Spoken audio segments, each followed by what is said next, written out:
Ooh, what's up, internet? My name's Nerdy, and God, I am so bad at this. This is the Nerdy, the Wordy, the Book Club. Why does this keep happening? You would think after over 4 years of doing this show, I would bring a modicum, just a modicum of professionalism to it. But we're here with no professionalism to talk about Percy Jackson, the Battle of the Labyrinth. That's right, the fourth book in the Percy Jackson and the Olympian series by Rick Riordan is a wild ride where we go into the labyrinth, then we come out of the labyrinth, then we go into the labyrinth, then we come out of the labyrinth, then we go into the labyrinth, then we come out of the labyrinth. And at the end of the day, a lot of children die. How's everybody doing this morning? Thanks for coming to this live book club where we are going to discuss the fourth book. I can't believe we're 4 out of 5. We're almost done. We're doing a monthly little Percy Jackson spot here with just me, just Nerdy. Claris not joining me for this one. And Bryce is a bit like the Hokey Pokey. Yeah, this book is a little bit like the Hokey Pokey. You turn it all around, and that's what it's all about, Bryce. Boss says, at this point, technical issues are just part of book club tradition. I know, but we've been doing this show for so long, and it is an important enough part of our company that we really should figure it out.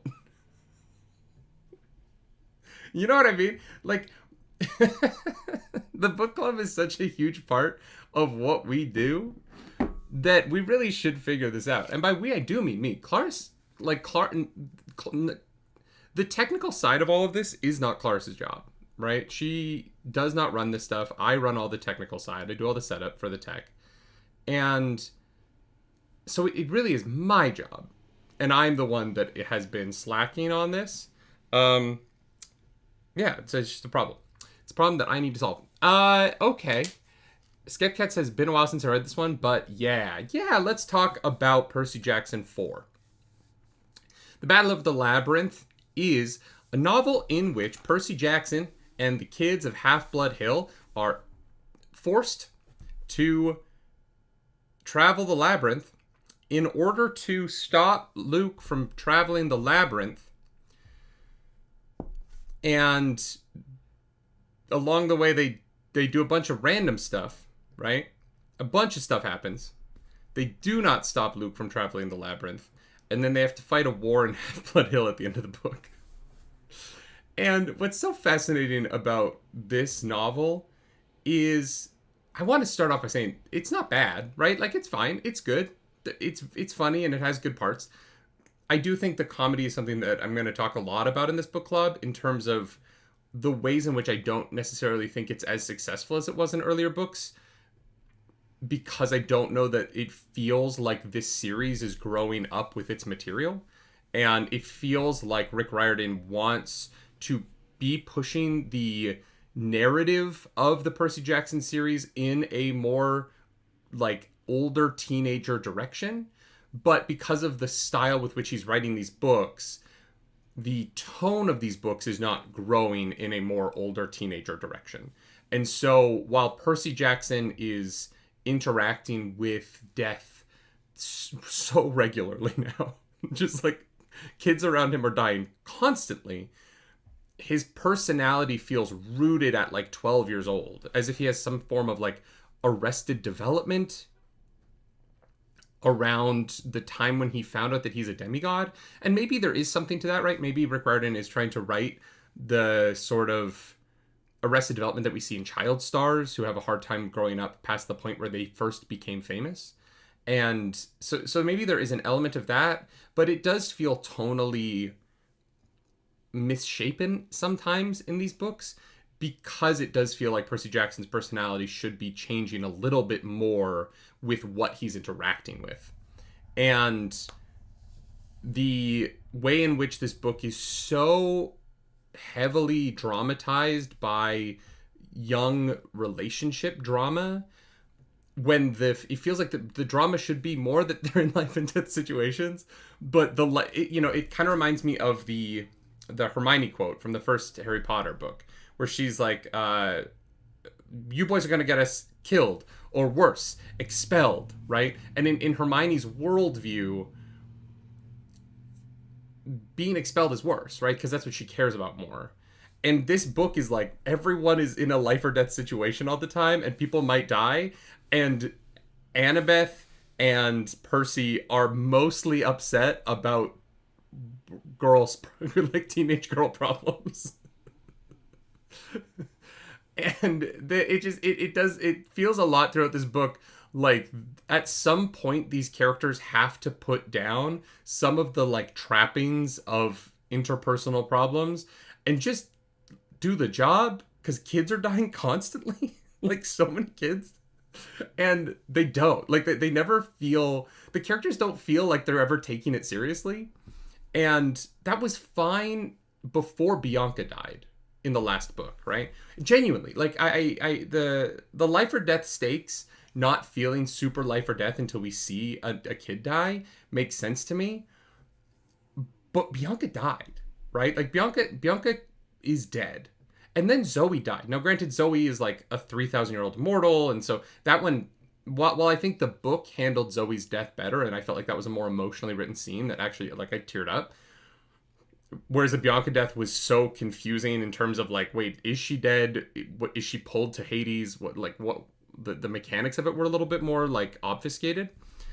I feel like once they realized Bianca's actually dead, the tone of this series should have at least shifted a little bit. And then in this book in particular, when so many people die, it feels like the tone should shift, right? And it just kind of doesn't.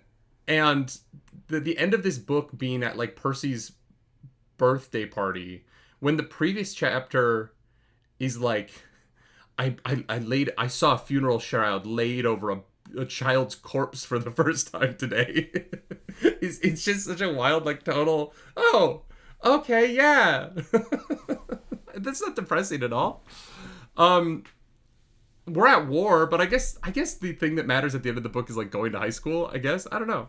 It's just fascinating. It's a fascinating series for so many reasons. And like, it's so easy to see why it's successful because it is so fun. And while I do have some concerns that I feel like the Labyrinth book really harms Annabeth's character more than anybody else, I do feel like there's a little bit of... I feel like Rick Riordan doesn't know what to do with Annabeth in these books. And so she kind of weirdly becomes a plot point, or more of a like plot device in this book, a hinge through which drama can be introduced to the book, even though ostensibly this is her quest, right? Ostensibly, so let's just talk about the plot of this really quick. Skepcat says, so in a story about the Labyrinth, the plot wanders around as if there isn't a clear path. At least I think it's funny. It is funny, Skepcat, and you are right. Like, you are right in that the Battle of the Labyrinth is a book about a labyrinth in which the plot doesn't really feel like it is going anywhere. And that is funny. It is. It doesn't help the book feel more cohesive, right? It doesn't help the plot feel better. And part of the problem with part of the reason for that is there's a weird consistent thing that Rick Riordan has done books 2, 3, and 4, right? Book 1 is Percy gets a quest, goes on a quest, does the thing, saves the day, right? It's pretty solid. It's fun, it's quick, it does everything it wants to do. Book 2, Clarice gets a quest because the guy at camp's an ass. Percy is like, hey, I'm Percy motherfucking Jackson, okay? I should be on the quest. I'm gonna go anyway, and I'm gonna mansplain questing to the girl who got the quest. And I'm joking about the mansplaining a little bit, right? I am joking a little bit. But he basically takes over Clarice's quest. And then at the end of Clarice's quest, he deigns to allow her to finish the quest because he thinks it's the right idea. Where he lets her go off with the Golden Fleece by herself. Right? Book 3. Ostensibly, it's Zoe's quest. We meet a new girl. Her and Percy have interpersonal problems. And Zoe kind of is the one who gets the quest in book 3, right? She chooses the breakdown of who's going. She chooses Bianca. It's Zoe's quest. And so Percy Jackson decides that he is going anyway, because even though there is an immortal girl who is way older than him, way more experienced than him, he is like, I'm Percy motherfucking Jackson, and I'm going to go on this quest and mansplain to this girl how to do the quest. And then he kind of takes over the book, even though it isn't his quest.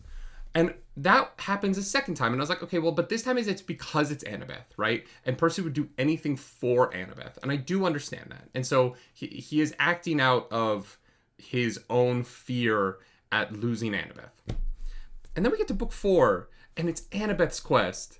And I was excited for that, because I was like, oh, like, this is the one female character who could go on these quests that Percy loves and cares about enough in a way where he will not try and take the driver's seat from her. And we're going to get to see Annabeth really be the protagonist of this book, right? We're going to get, not fully, because Percy's obviously our POV character, but I was like, oh, we're going to see Annabeth really lead the novel of Battle of the Labyrinth. This is going to be her time to shine. And while I do think this book is fun and it has great action scenes and it does a lot of really interesting stuff in the world of Percy Jackson, I ultimately didn't really enjoy it because I felt like Annabeth's quest really just becomes, she was the one who talked to the Oracle so that she could get upset that Percy's just running her quest for her. And Percy's doing all of the important parts of her quest. And as much as it's Annabeth's quest, even though it's Annabeth, this character that ostensibly is like one of Percy's closest friends, he still can't help but backseat lead and sort of like mansplain how to do everything. And like whenever they're in a situation, even though the book tells us like Annabeth is the thinker between them, right? Annabeth is the strategist. Every time they come up on a situation, Percy constantly tells Annabeth to like put her invisibility cap on and run away. Like, he's got this because he's Percy motherfucking Jackson. Annabeth, the thing that I need you to do is Yankee cap on, get out of here. I'll do it, right? Like the moment with the volcano. And so it's such an odd book to me in that I got excited to see Annabeth lead and got disappointed pretty consistently throughout the book to watch Annabeth's role be reduced to an exposition machine to explain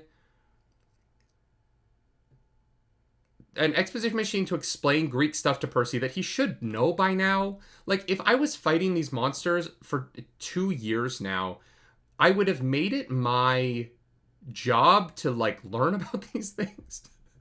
But every situation still ends up with Percy being like, what's that thing? And Annabeth's like, oh, it's this thing. Oh, it's this thing. Oh, Percy, don't you know about this thing? Annabeth's other role in this is, even though Hera straight up tells them that they need Rachel, and even though Chiron tells them that bringing Rachel is a good idea, Annabeth's role in the second half of this book is to be so upset that Percy is talking to another girl that she just becomes difficult. Like, and I understand jealousy exists, and I understand that they're teenagers, but this goes back to like the life and death situation the camp is in, and there's a moment where Annabeth questioning Rachel makes sense, right? When they get out of the arena fight and they're headed towards Daedalus's lair and they're running from Luke, there is a moment there where if that was the one time Annabeth was like, you just led us into that trap, like, are you even worth it? I would have been like, oh, that's a valid point for Annabeth to bring up. Like, it's been working thus far, but maybe we should question Rachel. The problem is that by that point in the book, Annabeth has questioned Rachel at every fucking room they've found themselves in. Right? And she's just being so petty and small about it, even though a fucking god told you that you needed this girl. And I know maybe you can't trust the gods, right? Like, I do understand that, but it's not like anything. The first half of the book, when they're in the labyrinth the first time, didn't work. They did not find Daedalus, right? And so it's just an odd novel in that it's ostensibly the first time Annabeth is going to be given her dream quest, the thing that she's always wanted. And what is her standout moment on her own quest, right? Like, I don't even feel really like Rick Riordan gave her one great moment on the quest to be like, remember that fucking thing Annabeth did? Like, this whole book to me is like these things Percy does. And I get it. He is this is a series for boys, and I think that this is a series for particularly like early middle school age readers. But at the same time, I actually do think it is a bad lesson to teach young men that it doesn't matter if girls get the quest you want to be on, you should go anyway and tell them what to do constantly. Right? Like, and the fact that it's been 3 books in a row that has specifically been these young girls getting quests and Percy being so adamant that it should be him and being proven right at every turn by the way that he takes over their things. And one time with Clarice was fine because like they were, and like Clarice and Percy were antagonists to one another, right? And they learned to respect each other over that quest. And so I was like, okay, this isn't like that. That didn't feel like misogynistic, right? But we're at a point now where like the bulk of the series, 3 out of the 4 books I've read, are, in my opinion, like bad lessons for young men to learn. Like a bad role model for how men should interact with women. And I don't know. I was disappointed genuinely at how little I felt like Annabeth was given the reins of any part of her own story here. Especially in the first half of the book. You know, I think that she does get her and Daedalus conversing was nice. I liked the idea of her trying to appeal to him, half sibling to half sibling, right? Well, half sibling's complicated because Annabeth is they're not born of DNA, right? They're born of ideas and their father's ingenuity. So I don't know exactly what the makeup of that is, but yeah, I don't know. It's just a really interesting. And look, maybe I'm just too woke. You know what I mean? I know everyone on the internet likes to call me woke. Everyone loves to call me woke, and I get that. And maybe I am too woke because I'm sitting here being like, is Percy Jackson like just misogynism? But it does feel like I wouldn't want to teach a teenage boy to just steamroll over all of the girls in his life. And that just it is kind of what happens. And it's fascinating. It's really fascinating because I know there's a massive female fan base for these characters, right? I know there's a massive like femme Percy Jackson stan community. And I would argue when I see Percy Jackson at conventions, when I see fans of this series, the majority of the people I see in like Camp Half-Blood t-shirts and stuff like that are women. And it's interesting. It's such a series that feels like it's for boys, and it's like to lift up boys. All the like man-hating characters, and like yeah, like the man-hating characters. Skepcat says, to be fair, Percy steamrolls over everyone, not just the girls, but there aren't really men for him to steamroll over, right? Like Grover is specifically not a leader. That's not his role. His role is comedic relief in the series. And Tyson is just muscle, right? And so neither Grover nor Tyson are ever trying to lead anything or given a reason to lead, right? Tyson and Grover are never put in a position where they're... I guess you could say he does with Nico D'Angelo, right? He just kind of forces himself upon them. I was thinking the gods. None of the gods are really like doing stuff, though, Skepcat. You know what I mean? Like, there isn't really a moment where a god in the series is... He's petulant towards the gods, but they're not... It's not their quest that he's trying to take from them. He's frustrated with them rightfully, right? And all the kids should be frustrated with the gods. It's why the war is ultimately a little bit complicated, because I don't really know why anyone would fight on the side of Olympus. The more we learn about the gods' interactions in the West, it is a weird sort of like, man, these books seem to want me to be on Luke's side.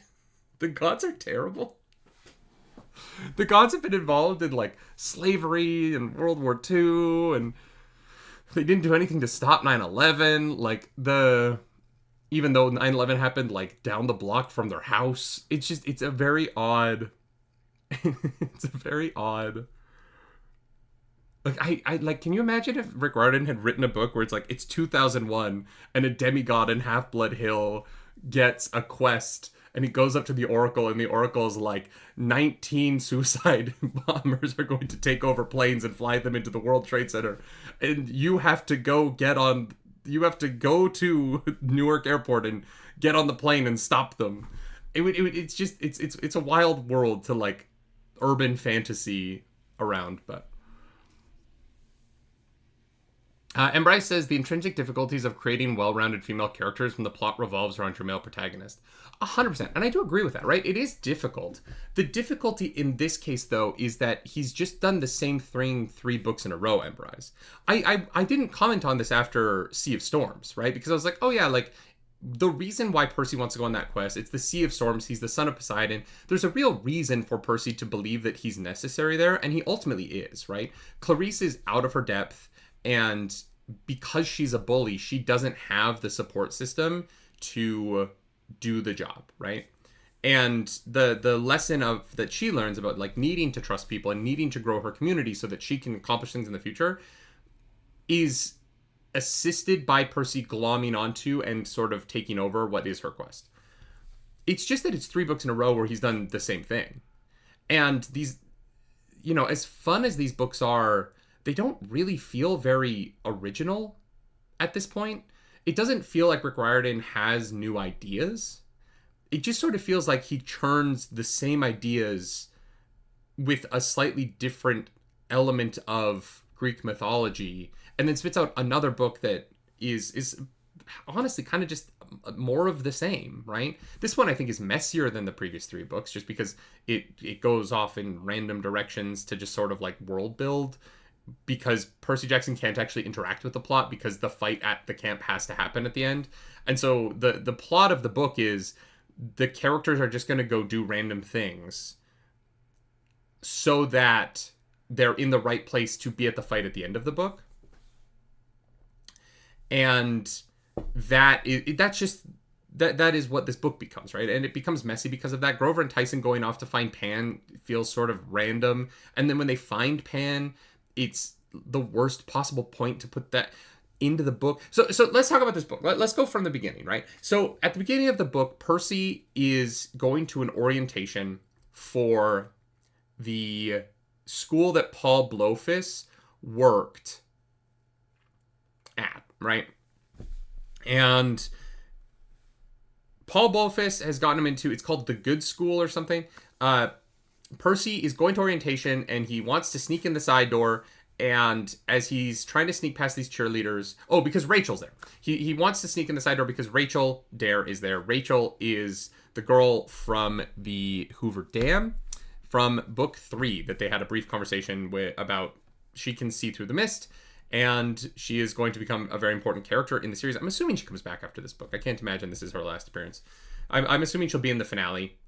And so we sneak in the side door. We meet these 2 girls. One of them has a metal leg, and Percy is an idiot and doesn't clock that she's a monster immediately for some reason. And so he goes to the auditorium, and you did guess she'd be around more. Well, yeah, I mean, she was named, right?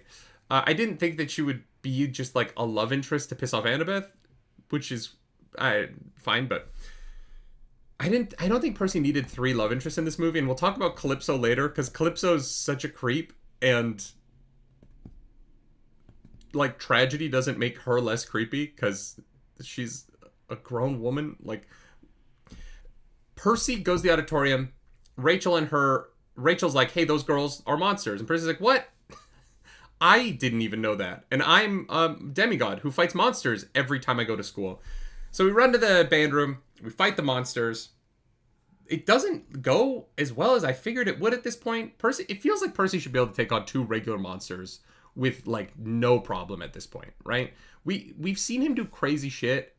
And at this point, it just feels like Percy is dumb and isn't learning. He's gotten better at the sword, according to Luke, but I don't know when, because he's never training. So Percy basically loses the fight in that the monsters don't kill him and Rachel, but they do set the school on fire. Percy has to run. We immediately run into Annabeth. Annabeth is like, why are you talking to another girl? I should be the only girl in your life. I am not okay with you knowing any woman. And Percy's like, I have known this girl for less than an hour collectively in the last 7 months. We have spoken maybe 30 minutes total in life. She is a girl that is going to go to the school that I'm trying to get into. And Annabeth is like, I cannot believe that you are speaking to someone else who has boobs. That is unacceptable to me. And so they leave Rachel behind. Rachel gives them her phone number. They head to camp. They're like, hey, I got attacked. People think I'm a terrorist again. This keeps happening. Can someone use the mist? I should have used the mist. Percy learned to use the mist in the last book. He never does it in this book. That is something that I felt weird about. It does feel like these characters don't use the things they learn in previous books in future books sometimes, but whatever. And because he could have just been like, ooh, Paul, not a terrorist. That girl, I don't know what lie he would have come up with, but he literally has magic to not end up in this situation. He just doesn't even try.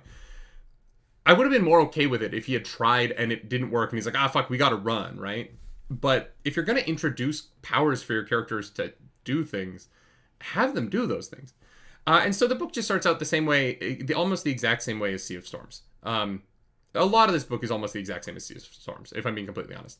And then we go to Camp Half-Blood. At Camp Half-Blood, we find out about the Labyrinth. There's this guy, Quintus. He's got a cute dog. And we find out that I can't remember his last name. Clarice, when she was on her solo mission to check out the Labyrinth, previous book, she found him. He's crazy now. But Luke is trying to get through the Labyrinth in order to get monsters into Camp Half-Blood so that he can destroy Camp Half-Blood.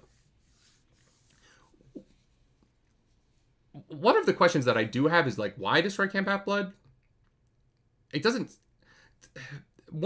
genuinely, I don't actually understand why Camp Half-Blood matters to Luke at all in the war. I understand that there's demigods there, and the demigods could be a problem, but it also seems like if Luke just didn't fuck with Camp Half-Blood, no one would know that he's doing anything, and he could have built up his army and attacked Olympus, which is his goal. The destruction of Camp Half-Blood just sort of seems superfluous, and in order for Percy to interact with the plot, but they don't need anything from the camp. They don't, like, there's no goal that Luke brings up at any point where destroying Camp Half-Blood matters to the conflict. And there's like 80 campers, and Luke keeps being like,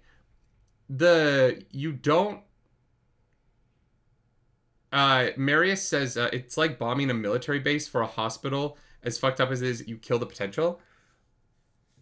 Sure. And I do understand that, right? But the problem with attacking into a place like Camp Half-Blood is that the defenders have all of the advantages in that attack, right?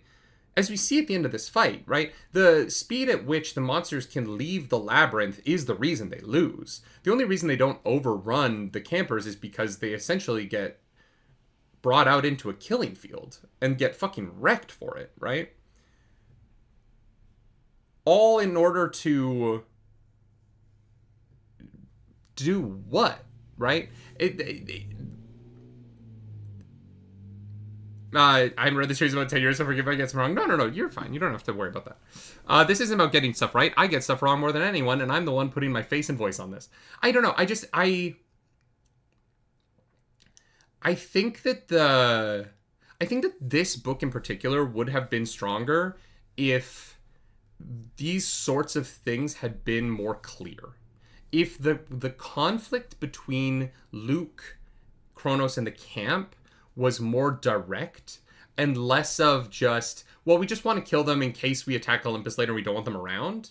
I feel like there could have been a more direct connection, right? And one of the connections could have been that we have Chris and he knows something, and they like, if there was a sort of timeline put on Chris is getting better because Dionysus is helping him, and we find out like Kronos and Luke know that Chris knows something. And, God, Percy gets a fucking billion dreams so that we can just explain things constantly to the audience. If one of those dreams established that Kronos knows how long it is going to take for Chris to be okay, and that he knows something that the camp can't know or else it will set up the fifth book. And so there's this timeline of we have to stop them from getting here to kill Chris because that's their goal. They're trying to do this because Chris has information that we need. So that at the end of the book, when Chris heals, we all get, like, the camp gets something out of that. We get information that allows us to move into the next book. And then it allows us to have these kind of stakes of, like, why are they going after the camp? What is the life and death stake here? Rather than just like, this is just the next fight in this war that isn't really a war because we kind of take fall and spring off and only really do anything about this conflict between each other during the summer break and during winter break when the kids aren't in school. Which is like a premise that just gets funnier and funnier the more the war ramps up, because you're like, hey, like, this should be a constant situation. And Percy's like, well, I guess I'm going to go back to school now. I guess I'm going to do 9th grade. I hope a harpy doesn't come in my window randomly and murder everyone I'm going to school with. Maybe I should be homeschooled at this point. I am multiple schools for children in New York City have burned down because I was in them. Maybe I should not go to them while we are at war. Maybe. I don't know. The adults in this world are insane. Like, homeschooling is a thing. Percy should have moved to Camp Half-Blood after book 3. I understand the idea that we want to have the, like, fantasy of being a normal kid who on his summer breaks gets to go and do adventures. But that's not what this series is anymore. That's not what we're doing in this series. We are at war. Like, actively at war, and multiple children are dead. Children are getting murked left and right. We are in a full-on war. And Percy's like, I guess I'm going to go to good school. It just doesn't work anymore. It doesn't, like, at this point, after the Battle of Camp Half-Blood, and multiple children are dead, and another school has been burned down in this war, there just has to be a point where the adults in the world go, hey, you should probably go to Camp Half-Blood when you're not on a quest. You're putting other children's lives in danger. And there's not even a discussion of it. There's not even, like, an adult. And it should be Sally. Sally should be the one who's like, hey, like, I understand that you guys are demigods and you think the consequences aren't consequences, but for mortals, there are real consequences to what you guys are doing and the way you're handling this. But that isn't said because he has to go to school, because that's the, like, structure of the series. And this is what I mean when I say it doesn't feel like the series is growing up with the material. Because Percy isn't just going on fun quests, right? He's actively fighting a conflict that has casualties outside of the main characters. We are now at a point where the casualties are ramping up in a way where it feels like the adults should be getting more involved at every level, right? The adults should be, hey, telling the kids what to do and not just being like, oh, go figure it out. This is going to be fun. But because they're not doing that, the series feels like it's not taking child death seriously, which just feels weird. And the books are good. Like, I don't want to sit here and I'm not trying to say that Rick Riordan's like some terrible writer or something. He's not. He's a very talented writer. He's very funny. But like, you can't kill this many kids and then be like, Well, maybe the Oracle will give us a quest next year. Like, I don't know, man. How old are they now? 13? No, Percy's almost 15 at this point, Skepcat. Percy's almost 15. Um, and I understand the argument that, like, oh, they're kids. I do, like, look, I completely understand the argument that they're kids. But when I was 15, I was like, yeah, he turns 15 at the end of the book. When I was 15, I had a job. Like, I worked. I had already been promoted to team leader of a movie theater, right? Like, I was a manager. When I was 15, I was like smoking pot, and I just like I had already lost my virginity.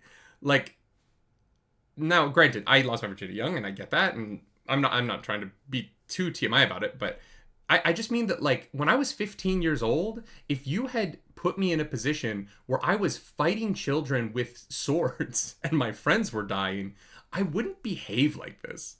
And I think that if you're like 11 imagining being 15, this is what you imagine being 15 is like. But I think that if you're actually 15, Percy Jackson kind of feels like the dumbest kid in class, right? I like, yeah, and I think that that's part of the problem. For me, Percy Jackson does not feel different in this book emotionally than in the first book, right? Percy Jackson doesn't feel like he has aged between the 2 years of adventures he's been on. And it is to the detriment of this story that Rick Riordan is trying to tell, even though it is not to the detriment of selling these books to kids. But at the same time, right, I don't like the message of the boy constantly taking the girl's quests. So I don't know that I want kids to read these. I don't know that this is like the role model we want young boys to have. Which is crazy. I'm not a dad, but like, these books make me feel like a dad, where I'm like, no, we need to teach our boys to be better to young girls than this. Kids read books with kids who are older than them as protagonists. I mean, I don't know that that's necessarily true all the time, Embrise, right? Like, and maybe that's just my experience of, like, a lot of the characters that I read at this age, I grew up with. But this book just feels like it should be more book 5 Harry Potter, right? Where, like, things started to get serious because Cedric dies at the end of book 4. And, like, Cedric dying at the end of book 4 of Harry Potter drastically changes Harry. And so Harry, like, and look, fuck J.K. Rowling. I'm not trying to use this. I'm not promoting Harry Potter. I just, it's a series that, these two series feel locked in a way that it's hard to get away from. But, you know, Cedric dies. And when we come back and we find Harry the next book, he is a drastically changed person. And the world around him feels different. The halls of Hogwarts are darker emotionally because he watched a kid die. And so Harry feels real. Like, Harry feels tangible because he has this very human relationship with death that you can relate to, or you can at least, like, try and understand. The follow-up to the death in this book is that Percy kind of reverts. Maybe this will make sense. Percy Jackson feels like it is trying to be a sitcom where we are watching a comedy scenario play out, but at the end of the episode, things have mostly reverted back to the way they were at the beginning of the episode, so that the next episode can be a wacky, zany adventure building from the same tropey starting place, right? The problem for Percy Jackson as a series, in my opinion, is that it's too serialized for that. The story keeps moving forward, but Rick Riordan keeps wanting to, like, reset to the status quo from the end of the previous book at the end of each of these books. but it's not a sitcom. It's like, this is like a forward going story. You know, it's not like a Hardy Boys book, which is a similar age range, right? The Hardy Boys books generally don't have a lot of character growth because the situations are more about the things that they solve. Or what's that girl? What's the girl Hardy Boys? Oh my God, what's her name? The detective girl. Those books kind of live on their own a little bit more, right? The kids go on an adventure, they solve the crime, and then they come back and things are... Nancy Drew, thank you. This is a similar age range, I think, to a Nancy Drew book, Hardy Boys. But those feel more sitcom-y in that you can kind of read those books out of order and they live on their own a little bit more. You cannot read these Percy Jackson books out of order. Rick Riordan tries so hard to explain how we got here to keep kids in the loop. So much so that, like, these books at this point are laden, literally laden with just Percy being like, this is just like that time. And then he tells a story about, like, the previous book. Because Rick Riordan needs to do that, right? He needs to establish this for kids. And I totally get it. But there is so much. There's so much that has happened that has led us to this point that these books are like, these books are only marginally longer, but any bit longer they are than previous books is just all of the shit that Rick Riordan feels like he has to explain from previous books for this book to work, which you don't typically get in these sort of series where the protagonist doesn't have a lot of character growth and doesn't grow up, right? Because what happened in the previous book doesn't matter as much because that crime was solved. It doesn't relate to this book. And we don't feel the need to explain and kind of retroactively make sure the audience is kept up with the previous three. And so it's a really fascinating read. Rick Riordan is very funny. He's a very funny writer and he really can, like, hook you with his world building, and he does write great characters. There's just sort of this weird element of, like, it feels like this series is growing into a war series, but it doesn't feel like it's written like it's doing that, even though that is the plot.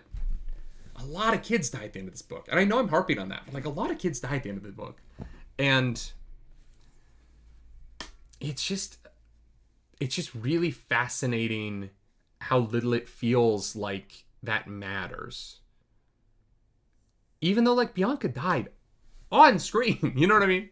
Zoe died on screen. Like, there's been a lot of, like, death that feels like it should have impacted the tone of the series, and the tone hasn't changed. And I don't know how to interact with that. I'm genuinely struggling with it because I'm enjoying myself while I'm reading the books, right? The chapters are fun. I'm having a good time. And then as soon as I, like, am not listening anymore, I'm like, what the fuck's going on?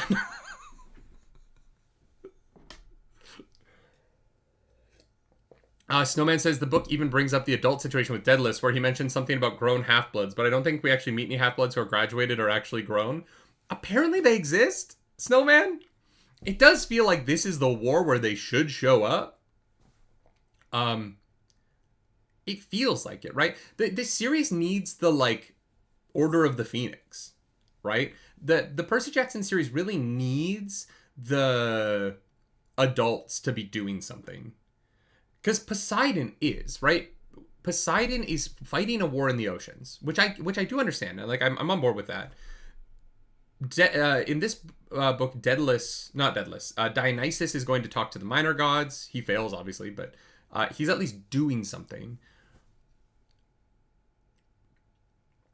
Embry says, if two half-bloods have a baby, but they're different gods, then does that kid go to Camp Half-Blood? But which cabin do they go to? I don't know, man. I don't know. I don't know. That's so fascinating. What cabin... Can half-bloods have kids? I'm assuming yes, right? Because I'm assuming at some point Rick Riordan will write Percy and Annabeth's kids' stories. It's the logical, like, future series when money starts to get tight. Is that Percy's, like, 40. Percy and Annabeth are, like, 40, and they have, like, 2 kids who go to Camp Half-Blood for the first time, right? That's interesting. Half-Bloods have got to be having kids. Can we talk? Can we talk about my like the most insane part of this book to me? Okay, I was enjoying this book more than I think that this book club lets out until a point. And there is kind of a point where this book started to lose me. Part of it honestly starts with, I don't think Rick Riordan remembers how long these adventures have been going on in an interesting way. There's a point in this book where Percy's talking about Blackjack, the Pegasus, and he says, that's the Pegasus I saved a couple years ago from Luke's ship. And I was like, no, that was last year, bud. And I understand that Percy can just be wrong. Like, I completely agree with the idea that Percy can just be wrong about, like, the facts, right? But because so much of how Rick Riordan writes these books is regurgitating facts about the story to kids so that they are caught up and remember the previous plots, it's weird when some of those facts aren't true. Right? He saved Blackjack in Sea of Monsters, yes, which was less than a year ago. Right, Death? Like, Sea of Monsters was less than because he saves Blackjack at the end of the summer. Not the end of the summer, the middle of the summer last year. But it seems like in Rick Riordan's head, every book is a year back, right? But that's not true. Sea of Monsters is 1 year ago, right? Lightning Thief is 2 years ago, and Titan's Curse is 6 months ago. Youngstar says Rick constantly misremembering things is pretty much a standard at this point, especially in the later series. Wasn't that 2 books ago? He took him out on the quest last book. Yeah, Jonathan Neal. It was 2 books ago. No. This is the point I'm making. It was 2 books ago. I think that in Rick Riordan's head, every book is a year apart, but that's not true. It just isn't. It just isn't true. Titan's Curse was 5 months ago, right? Titan's Curse happens in December, and it's now June. I guess it's like 7 months.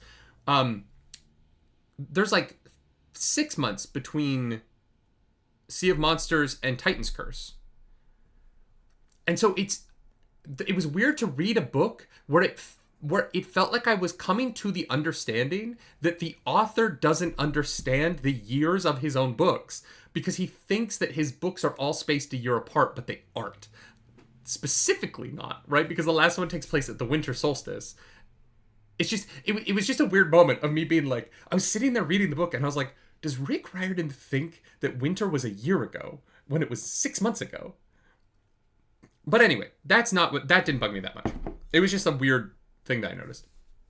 And there's a couple of other comments in this book where he's like, a few years ago. And I was like, that was last year, buddy. The moment in this book that drove me crazy, and I kind of like hated, genuinely, is that when they first go into the Labyrinth, the first time they go into the Labyrinth, Chiron's like, it's dangerous down there. We don't really know how to get around. Good luck. Don't die.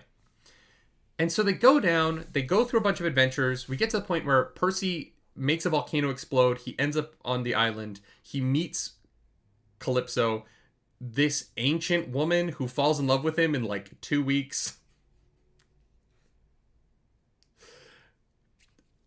Great. She's like, live with me here forever, 14-year-old boy. I'm an immortal woman who's thousands of years old. And Percy's like considering it. He's like, oh, you're really hot. I mean, she is. I could live here forever. She's really hot. And I'm like, this is weird, man. He's 14. That woman's like 2,000. Thank God Percy makes the right choice, because none of the adults in this situation fucking do. But Percy gets back to camp, and we find out that Ariadne was mortal, and so that's the reason why Daedalus is able to see through the maze, right? And so Chiron is like, hey, the more I listen to you talk about these books, the more absurd they sound. Blue, just wait for this next sentence. Just wait for this next sentence. Percy goes back to camp. And they're like, we think that Percy knows. Hera has said, Percy knows how to get through the maze, right? And Percy's like, yeah, there's this mortal girl, Rachel Dare. She can see through the mist. She can get us through the maze. And Annabeth is like, the fuck she can?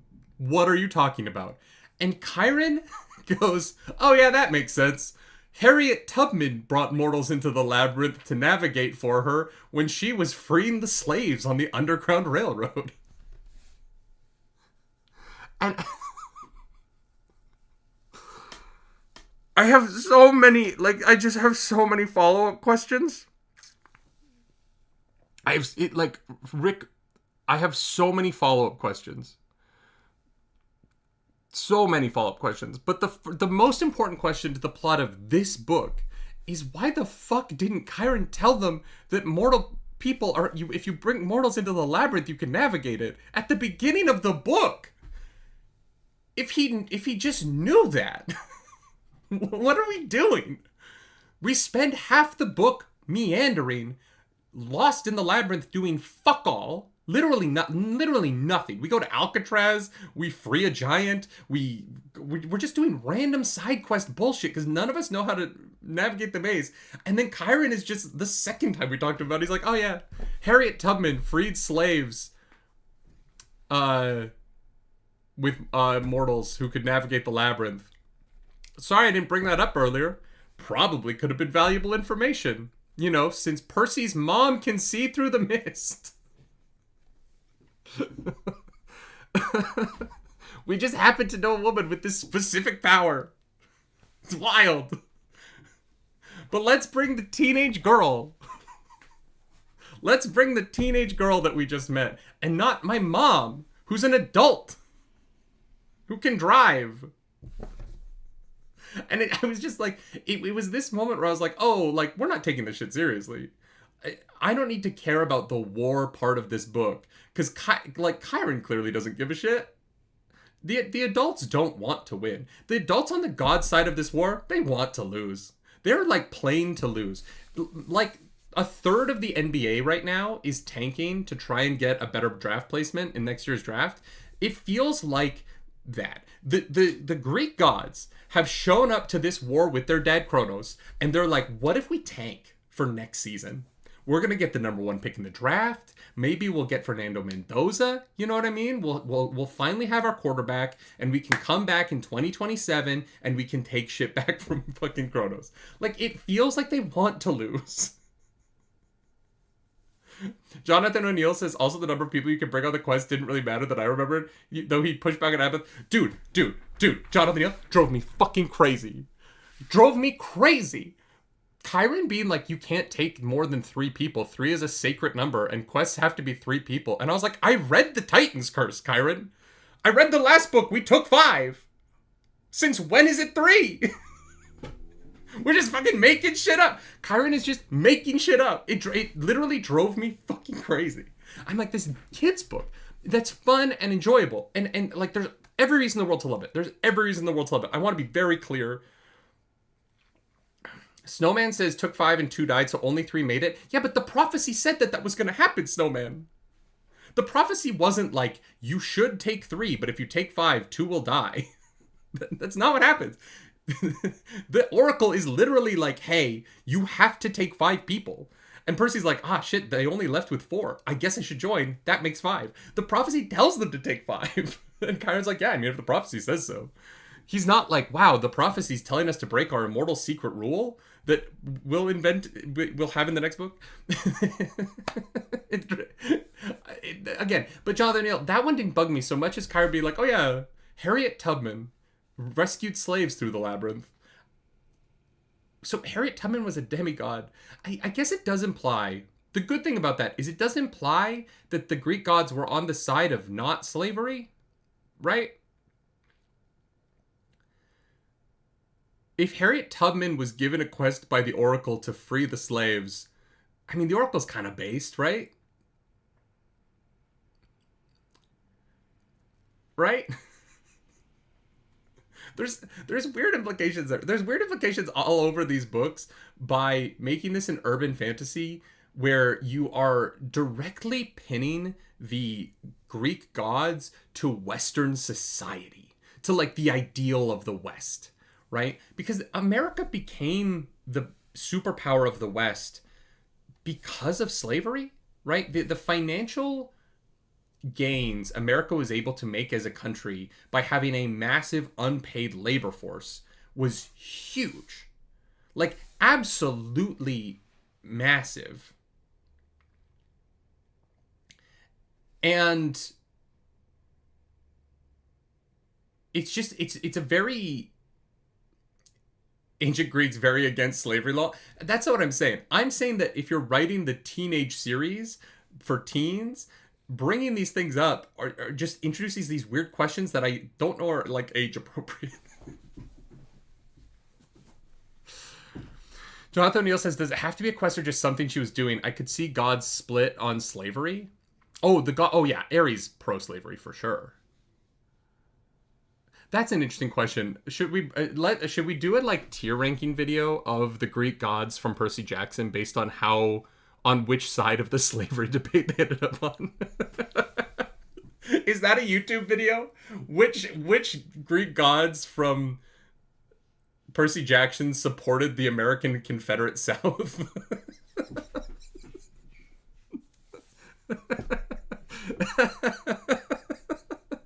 I feel like that would have a chance to go pretty viral. If I put like my whole nerdicy into it, I feel like I could make the Greek gods participate in the American which gods fought for the Confederacy could go pretty hard.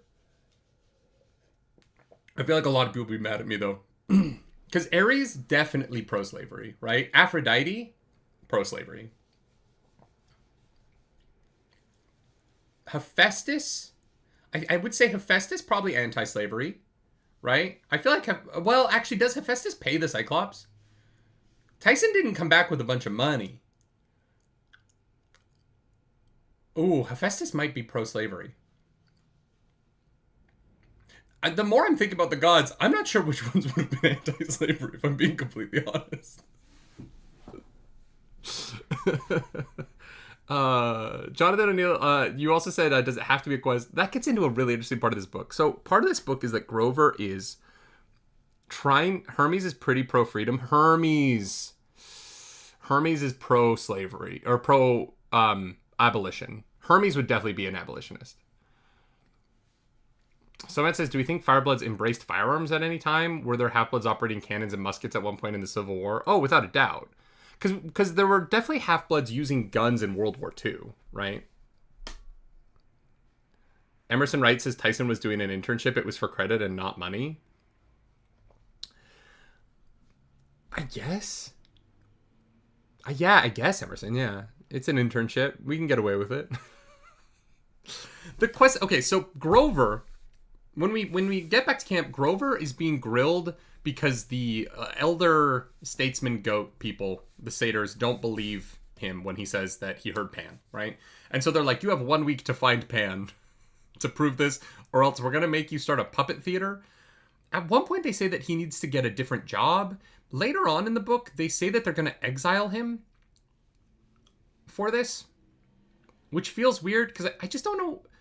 Why does Grover need a license to look for Pan? Why does, like, there would be just a point where, like, who cares what the council says? Just go live your life. He's like 30. Grover's 30 years old. And the idea that he needs permission to be out in the world looking for Pan is just so strange. Grover, just leave. And then when you find Pan, come back. And if you don't find Pan, don't come back. But he's like, they're going to take my searcher's license. It doesn't seem to do anything. It hasn't helped. Like, it's just a fucking flower on your lapel, dude. It was a...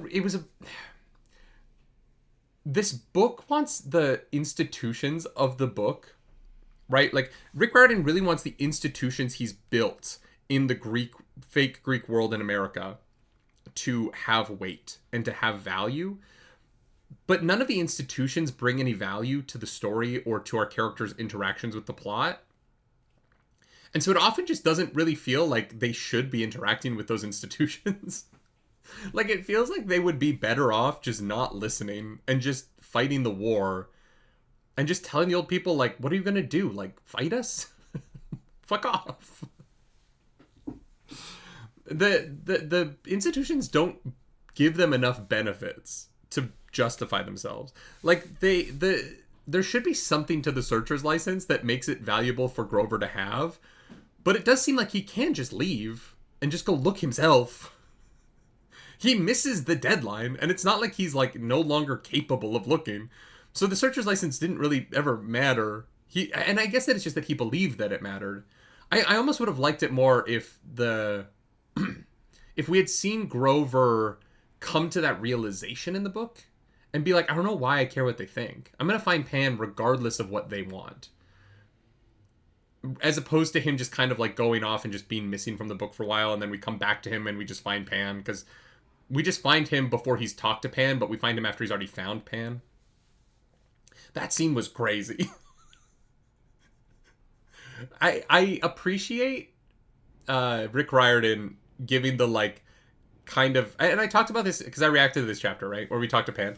I appreciate Rick Riordan having a very direct to the audience dialogue about climate change and global warming, right? I think it's important. We're still dealing with these problems today. We did not listen to Pan when he told us that we all must become the wild. And I would argue the problems have gotten significantly worse and are going to continue to get worse. And we're all just going to have to sort of adapt as we move forward in life, as the data centers mine all of the water and energy, and the rest of us just have to sort of function in a world that is going to be less and less livable. And so Pan's message to Grover is really great. It's a fantastic scene. That's it. That's kind of the end of the point, right? Like, it's so fascinating. It does sort of date these books, because this book sort of came out in a time when it did feel like there was genuinely optimism about the idea that we could do something, right?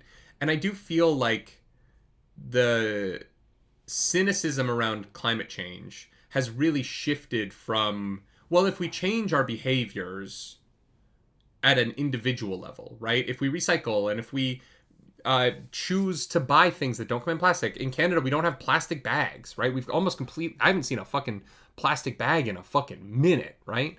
I have a billion different very brightly colored tote bags that live in the trunk of my car for when I go grocery shopping. And so there are ways in which we are creating less garbage, and we're reusing, and we have paper straws now, even though they're the fucking worst. And they have a coating of plastic on them anyway. The paper straw thing I don't really get, but it does feel like the optimism around the idea that those individual choices do matter has faded, right? And it does give this book sort of a dated feel in an interesting way. Even often these books don't feel very dated. It does feel like, because the show feels like they are sort of setting it more modern, and it doesn't change much about the books, to be honest. I think Rick Riordan did a really good job of not putting in, other than some like music references, I think there's not a lot of things that feel super connected to the time. Other than like 9/11, you know, if Annabeth now being 13 would probably not care about making a memorial to 9/11, because she would have been born in 2013, right? Or 2012. Like, that's crazy to think. Holy shit. Yeah, Percy Jackson. If Percy Jackson was alive, if this book happened in 2026, Percy Jackson would have been born in 2012. Percy Jackson would be younger than the fucking Avengers movie series. That's fucking crazy. Dated like the original movie, giving Percy an iPod Touch. Yeah. yeah, like that. Like, there's not... Rick Riordan doesn't make a lot of technology references like that. Like, there are phones. The most dated thing about this is that Percy Jackson has, like, a phone in the hallway of his house, right? Whereas, like, who even has... Do people have landlines anymore? I haven't seen a house with a landline. That's not true. My parents still have a landline. Actually, do they? I don't think they do. My parents had a landline. But, like, does anyone still have a landline in their house? The problem for Percy is that Percy can't have a cell phone. Can you imagine, like, oh no, these monsters found me because I was playing Candy Crush, and the signal released into the world. Your parents do, yeah. Does anyone in this chat themselves have a landline? That's the real question, right? I think a lot of parents, grandparents have landlines still. But, like, does anyone have their own landline who watches the show? I would be surprised. I should talk about, like, cool shit that Percy does. Percy does a lot of cool shit in this book. I feel like I've just complained for an hour. Not really. I feel like this has been interesting. I hope it's been interesting. This is just the stuff I thought about while reading this book. Youngstar says, sadly, he throws a lot more pop culture references in his newer book, which kind of dates them a bit. Oh, that's interesting. They said phone calls attract monsters, but what about texting? What about texting? The little T9 action? If you're young, you might not know what T9 is. It's a way of typing before we had full keyboards. You used to have to memorize where the buttons were on your phone so that you could not look at your phone and text while staring at the chalkboard. Or dry erase board, probably. If you're my age. I feel like we mostly got rid of chalk. I feel like my schooling was mostly dry erase after, like, grade 7. I think I had chalkboards in elementary school. Yeah. So, cool stuff Percy does. I really loved the fight in the arena against his brother. I can't remember his brother's name. Snowman says, what did you think of the earthquake scene? Did it feel natural, or did you think Percy was too strong? It was the coolest moment for kid me. I don't know. I liked it in the book, Snowman. I thought the earthquake was sick. I like the volcano was great. I love the implication. The rest of the book, they're like, hey, Percy, you displaced like 1 million people. And they're like, oh, yeah. Just another summer. Just another large-scale terrorist action committed by Percy Jackson. No, I like the scene. I think the scene works for me, Snowman, because Percy doesn't really get the first really cool big power, right? Nico does. At the end of the last book, when he, like, cracks the earth and summons the skeletons. And I think that there's something to the power creep of a series being rooted in a character, the main character specifically, seeing somebody else do a big thing and then getting their power after, right? There is something to that. Like, there genuinely is something to Percy not being the first one to do the crazy big power summon. I did find the Percy summoning seawater from the shells to clean out the stables bit dumb. I will be honest. I didn't really understand how that worked. And also, if you just flood a field with, like, a farm with salt water, you just kill the farm? Like, the amount of salt, because they specifically say that it's salt water, right? And so the amount of salt water that you would need to come sprinkling out of some seashells in order to clean up poop that's knee-high on a horse, to wash it away to nowhere, because it doesn't get to the river. Percy just spread the shit around the farm. That whole sequence made literally no sense to me. And the book was trying to be like, Percy's doing the right thing. And I was like, is he? Like, this doesn't... Hercules diverted a river to wash the shit away. Percy summoned some salt water to move poop around a farm and also salt the land. And so he just destroys the farm and covers, instead of there being shit in the stables where the horses are, there's shit everywhere. There's salty shit everywhere. That whole sequence, I couldn't really put together what Rick Riordan was trying to have me understand about where the shit went.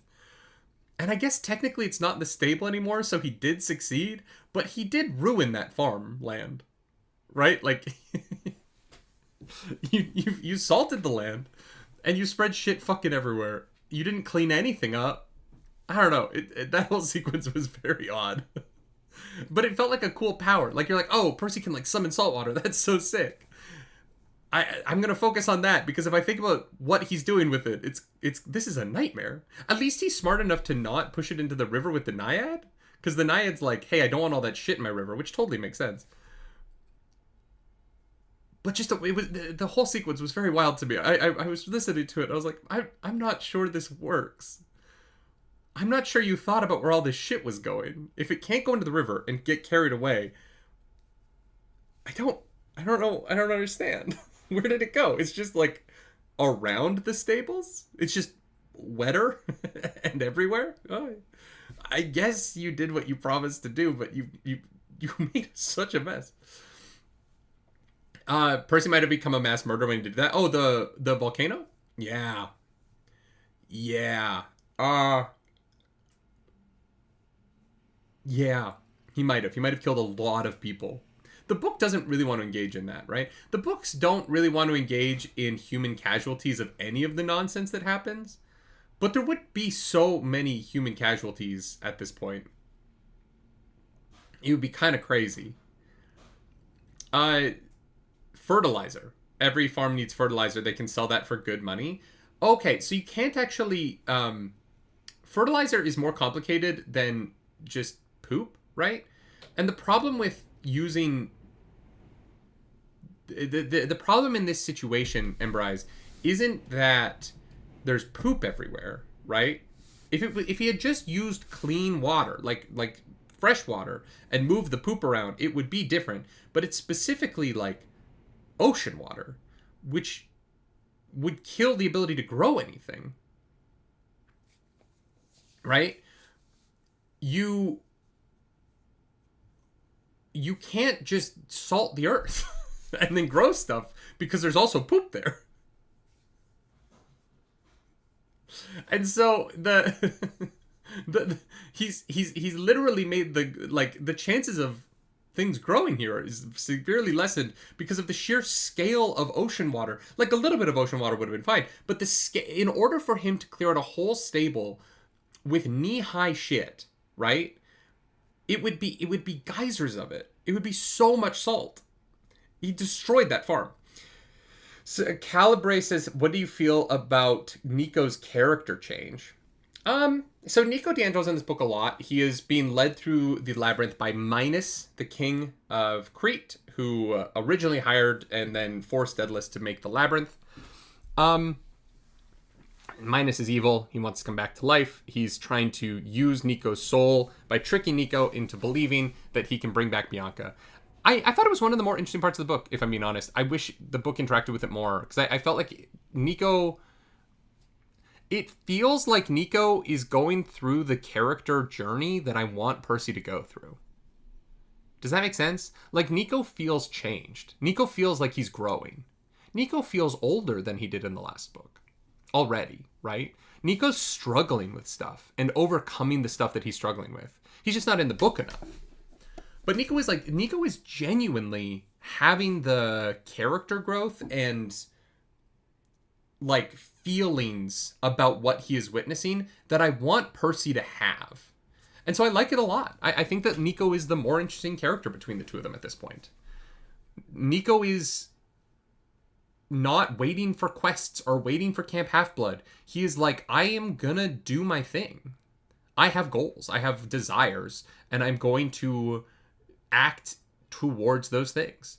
And so just as a character, I honestly feel like he is... I wish the book was about him, if I'm being honest, right? I think this book would be more interesting from his perspective and from his struggle and from his like emotional instability and how he has to grow to learn to trust Percy. it's unfortunate that it's so rooted in sort of his sister died from enough character growth. Like, I think that's a little weak. But because Bianca wasn't really built up to be much other than a death for Nico to grow out of. But yeah, no, I think Nico's really fascinating. His story is easily the darkest next to Luke. Few of the others face things like him. I don't agree with that, so man. I think they're all facing things like Nico. At the end of this book, they all watch their friends die and they bury them, right? Like, Percy says in the penultimate chapter of this book, like, I had never seen the funeral shrouds laid over a child's body before, right? And I feel like all the kids at Camp Half-Blood are going through what Nico's going through. Nico's the only one who seems to acknowledge it. Nico's the only one who seems to feel it. Nico's the only one who doesn't immediately start joking again the next day. And it's fascinating because Nico feels like he actually cares. And not the other characters don't always feel like they give a shit. It all feels like it feels like they're still trying to play it as a game. And then you have this character, Nico, who really highlights the ways in which Percy feels like he isn't a real person. Because Nico feels like such a real person. His sister died and he's like falling apart about it. And he's still a good person, right? Like there's a good person in him. He's just a kid who doesn't have anyone to turn to, really. And so he turns to the wrong person and slowly realizes that person's wrong and breaks away from it. It's just fascinating. It is interesting that Nico does sort of feel like he has more arc than Percy gets. Nico has more arc in this book than I think Percy really has in all of the books so far. What is that? No. Yeah. It's just it's so interesting. I enjoy this series. I do, and I think it's fun. I just wish I want more from it. I think ultimately, like, where I'm at after the Battle of Labyrinth. Oh, so we should talk about the end of the book, right? So Kronos takes over Luke's body, and we meet this half-blood Ethan Nakamura, who I really wish had been introduced earlier. Like, Ethan turning to the dark side and being the final half-blood to make Kronos constitute himself is such a huge moment. It's so big for the series. But it's this person that we, like, just met. Percy just kicked his ass in the gladiator ring. And it just doesn't... I was like, oh, like, it feels like this guy should have been somebody that we knew. That aside, they open the coffin. It's Luke. What? Luke has been his body's been prepared for Kronos. The whole coffin thing was them getting ready. Great twist. I genuinely didn't see that coming. Partially because it felt like this whole book, Annabeth was trying to argue for, like, the beginnings of the thought of a Luke redemption storyline. So I did not see Luke being Kronos coming. Great twist, Rick. Well done.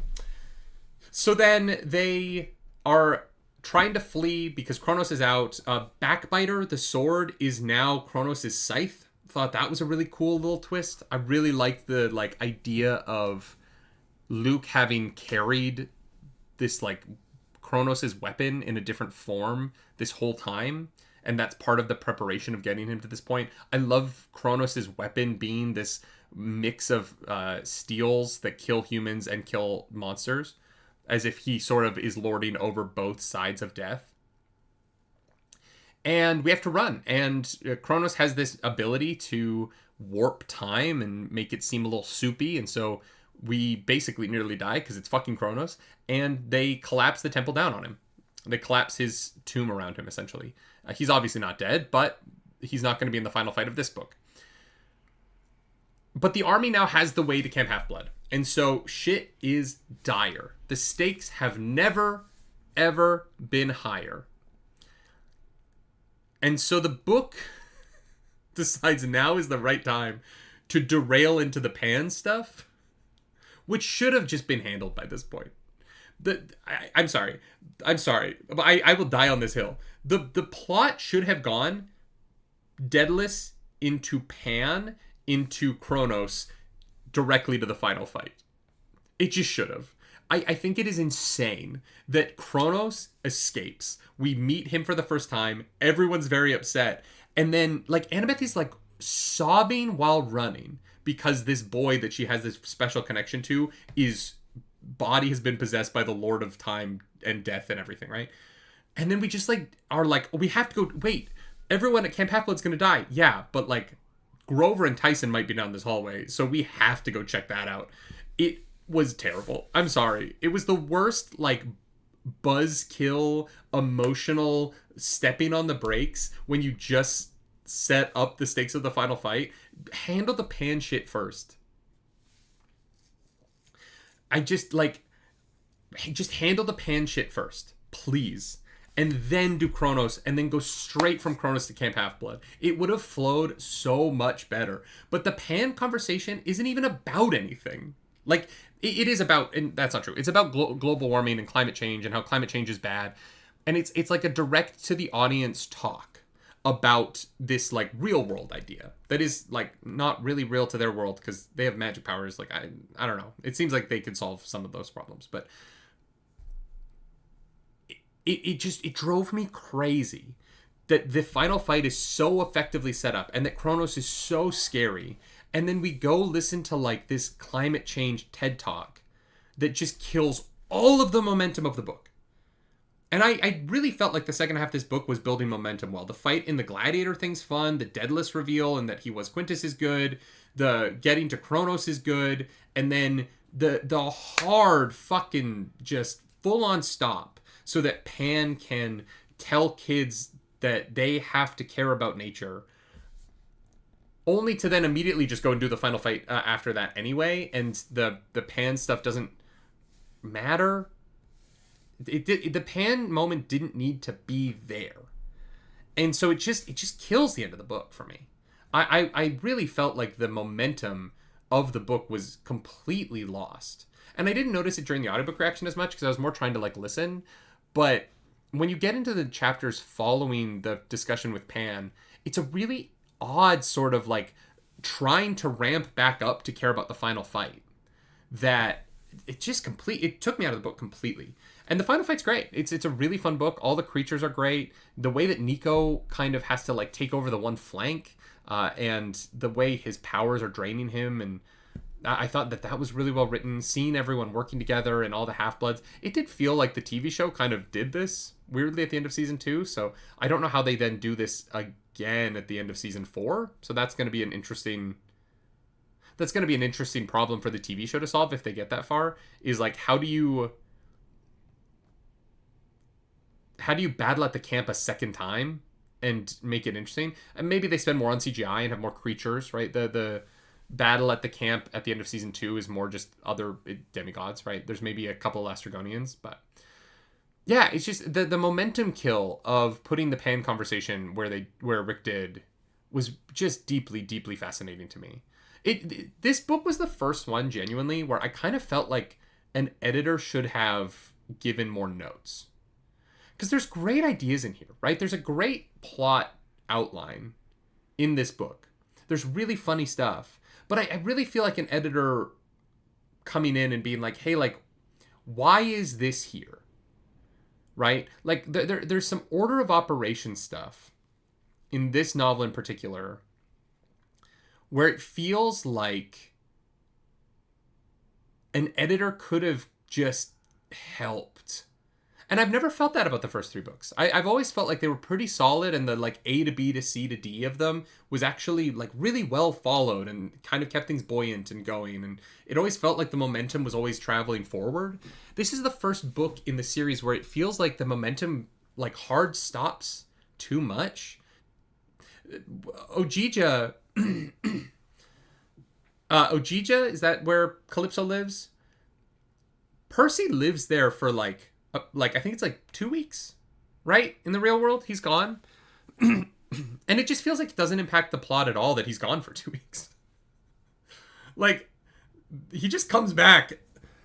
He comes back and everyone's like, yeah, you were gone for 2 weeks. He comes back to his own funeral, which was great. Honestly, Great bit of comedy. That Annabeth is like about to give a fucking eulogy for him. And she's like, he was right there. Great bit. Like, truly, truly fantastic bit. But, like, the first half of this book is like, oh my god, dire straits. Luke is gonna get through the labyrinth. This is Annabeth's quest, right? What are we gonna do? This is all pressing. And then Percy literally fucks off for 2 weeks. Everyone thinks he's dead. And then he comes back and it's like, oh, what did you guys do for the last 2 weeks? And they're like, oh, nothing. The protagonist of the book was out of the book, was doing something else. And so the rest of us just sort of didn't keep... He doesn't come back with them having figured anything out. There's no new information about the labyrinth. There's no plot momentum. Nothing has happened while he is gone for 2 weeks. And so it's like, yeah, but this was Annabeth's quest. Why did nothing happen during those 2 weeks? Right? Like, why... I get that they're sad that Percy's dead, but there's still life or death stakes in the world of the book, right? Percy's death does not stop the fact that Luke is bringing an army of monsters here. You can't just sit around and wait. It's not even Percy's quest. And so, yeah, I don't know. I definitely think this is the weakest book in the series. In a lot of ways. I think structurally it's weaker than the previous books. I think like the themes that it hits for young boys are sometimes a little grating, and I don't think this book is teaching great lessons to young men, which are its target audience, right? And I just think as good as the fights are, and as good as Nico D'Angelo's character stuff is, and as good as... I liked Rachel a lot. I thought she was a great character. I feel bad for Annabeth that, like, Rachel makes Annabeth look like such a, like... Rachel makes Annabeth look like a worse character, unfortunately.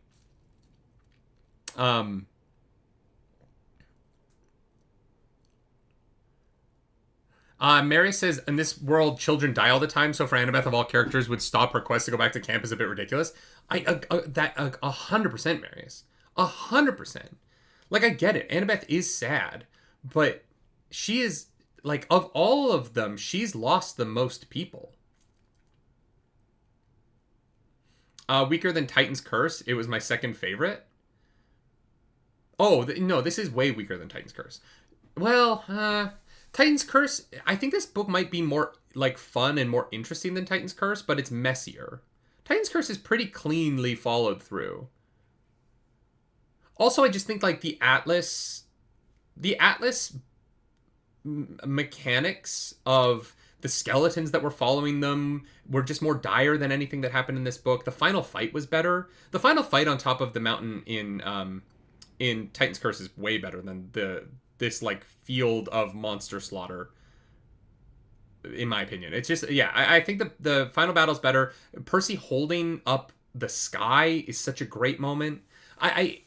I know. I think Titan's Curse is a much better book than this. It makes more sense. There's so much in this book that just doesn't even track within Rick Riordan's world for this book. Yeah, there's a lot of weak shit in this book. It's kind of unfortunate to me. Chiron not like explaining the labyrinth better, even though he knows more and isn't more helpful, just feels dumb. It feels like he wants them to die. The adults feel like they want to lose at this point.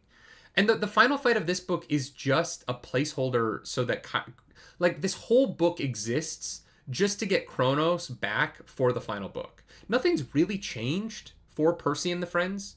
There isn't enough plot motion. This whole book is just sort of a mess of events that are not connected to each other to set up what shows up in the next book. Right? This is one of those books where Rick Riordan is just clearly setting up book 5, and the scenes don't need to connect to the plot of this book if they set up book 5. And in that, I do feel like this book is the weakest of the Percy Jackson books that I've read so far, because it is so obviously just trying to set up a different book. And it really lost a lot of its own plot momentum to do that. I had problems with Titan's Curse, and I didn't think it was the strongest book. In fact, I think that, like, right now I would rank the books 2, 1, 3, 4, right? I think Sea of Storms is probably the strongest book in the series for me. And then Lightning Thief is a very good start, a very fun book. I thought Titan's Curse was not as solid as the first two. And then I think that this one is the worst of them so far. And a big part of why this book is weaker than the others is just that the first 3 books, at least, really feel like the plot is always moving forward. Like, these characters are always interacting with what they want to accomplish from the story. And this one was the first one where I just kind of felt like, oh, we're over here doing this, and then we kind of meander over here and do this, and then we kind of go over here and do this, and we, halfway through the book, we still don't really know how to accomplish anything towards the main plot, so we're going to go do this other thing where we're going to go to this mountain and kind of release Typhon for the next book, and then we're going to go and we're going to release Kronos for the next book, and then we're going to meet Ojija so that Annabeth is mad at me about another girl, which is just sort of random and not related to anything else. And then we're going to come over here and we're going to meet Daedalus, and he's going to kind of participate in the final battle, which is a really good moment when he comes back. Like, that's good. But then before we go to the final battle, we're going to go over here and we're going to have Pan tell us about climate change. And then we're going to come over here. And so it has that, this book has these like cool moments and like good little story beats and interesting world building stuff that just kind of feels like it gets... I felt lost in the labyrinth with them, which is fine. I guess that's maybe the feel that they're going for, but... Yeah, I think that I would have liked it a lot more if Annabeth led the quest more, if Annabeth had bigger moments on her quest. If I didn't feel like the book should have just made it Percy's quest, because why was it Annabeth's? There was no reason for it to be Annabeth's quest. And if it had been Percy's quest, then Percy going to Ojija and them not continuing the quest without him would have made more sense, because it would have not been Annabeth's quest, right? Like, there's so many ways in which this book is just stronger if you don't try and, like, pay lip service to the idea of the quest being Annabeth's, and instead just commit to Percy's just going on another quest, right? It would have worked. The story that they tell in this book would have worked better if it had been Percy's quest. But the reason why it's Annabeth's quest is just so that she can hide the last line of the prophecy that Luke is going to die, or a fate worse than death, right? And that she thinks that it's either him or Percy. We didn't even talk about the fact they kiss. Annabeth kisses Percy on the fucking mouth halfway through this book. That was crazy. I didn't expect that till book 5. I'll be real. I'll be really real. Like, the fact that Percy even considered for one fucking second to stay with Calypso after having been fucking smooched, his first smooch was, he just got his first smooch. And, like, the next morning he wakes up in Ojija and Calypso's like, hey, little boy, do you want to live here with me forever? And we can have immortal... but very, like, morally complicated sex with me being immortal and you being 14. What the fuck? I don't like it. The like, I'm an immortal and I like a teenager shit.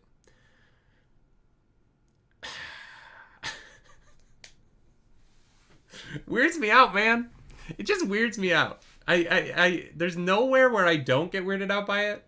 Twilight is maybe the, like, closest thing to it working, and even that, I'm like, what the fuck are we doing? You're 100 years old. Why are you attracted to a 16-year-old at all? How could she possibly be interesting to you? You have 10 times her life experience. Or, I guess, a little over 5 times her life experience. Oh, man. Child me really glossed over the age stuff. Well, I feel like most people gloss over the age stuff. Most people don't care about this stuff. And I know that, like, people think that I'm weird because I care about it. I just find it so strange. At least True Blood came with the fairy blood.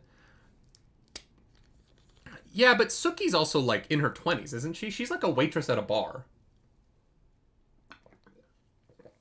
Suki isn't, like... Is Suki a teenager in those books? Here's the thing. If you're like 23 and you're fucking a 100-year-old vampire, it's just less weird to me than if you're in high school.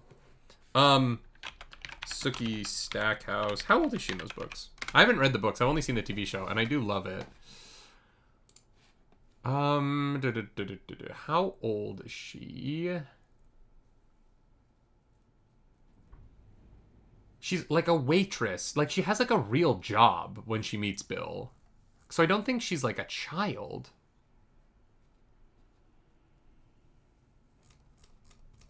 I don't know. This doesn't say how old she is.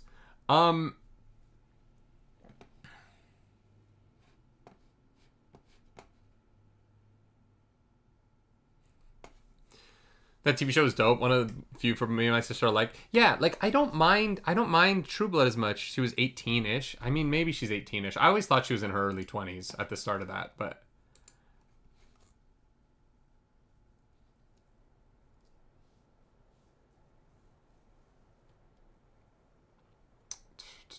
she was born in 1983. What year does the series start in? Can we figure it out? She's 25 in the first season. Like, she's 25 years old in the first season. That to me is like, whatever. And once you're 25, I don't care. You can fuck whoever the fuck you want. Right? It's just that Percy's 14. And he just kissed Annabeth. Like, and he's like, oh man, Calypso's so hot. And I'm like, dude, you just kissed the girl you're in love with, man. I'm worried that Percy Jackson is going to cheat on Annabeth. I don't know. These bitches ain't loyal, man.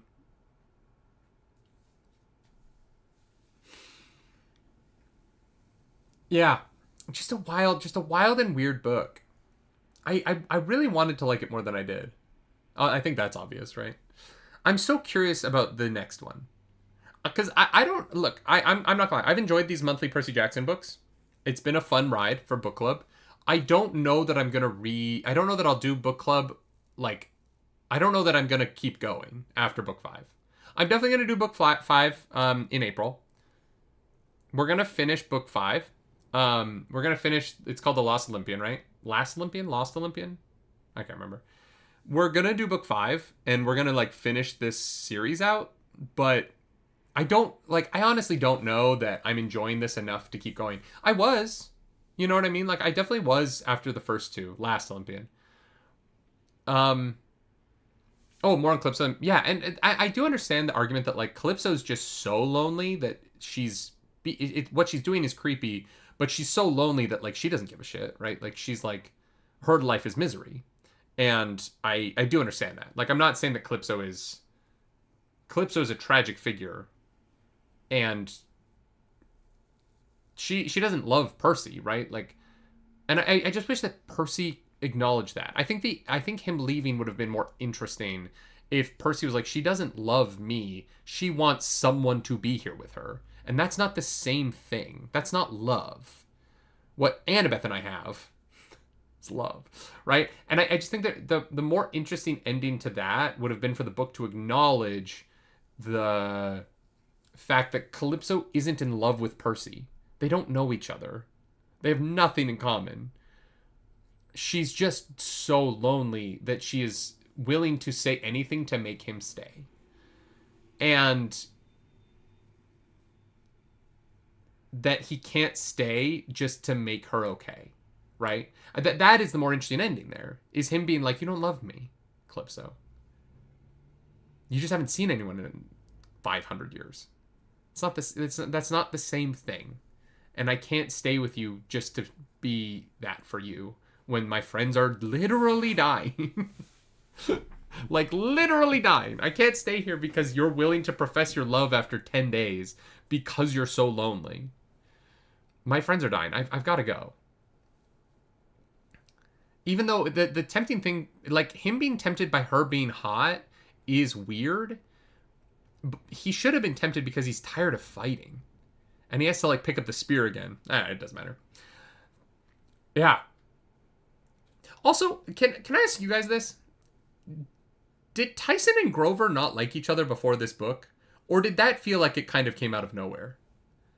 They suddenly, at the beginning of this book, Tyson and Grover, they're... like, the conflict between them of, like, Tyson loving to build things and make things and, you know, rip up the earth to, like, make new stuff.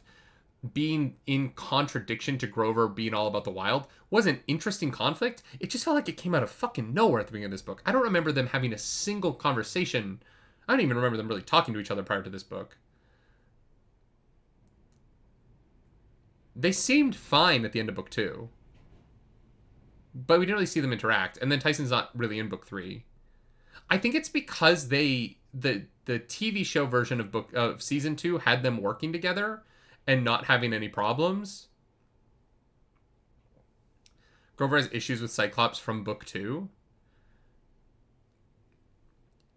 But Tyson saved him. Snowman. The Grover survived the Cyclops because Tyson fucking swam.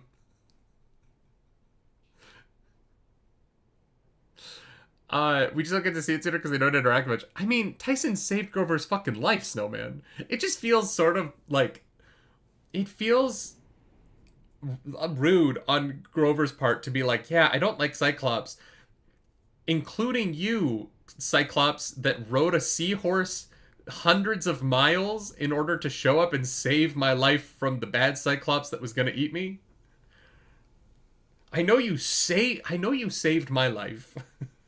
But we don't get along. You've never done anything to me at all except save my life. The only interaction Grover and Tyson have ever had is when Tyson saved him from death.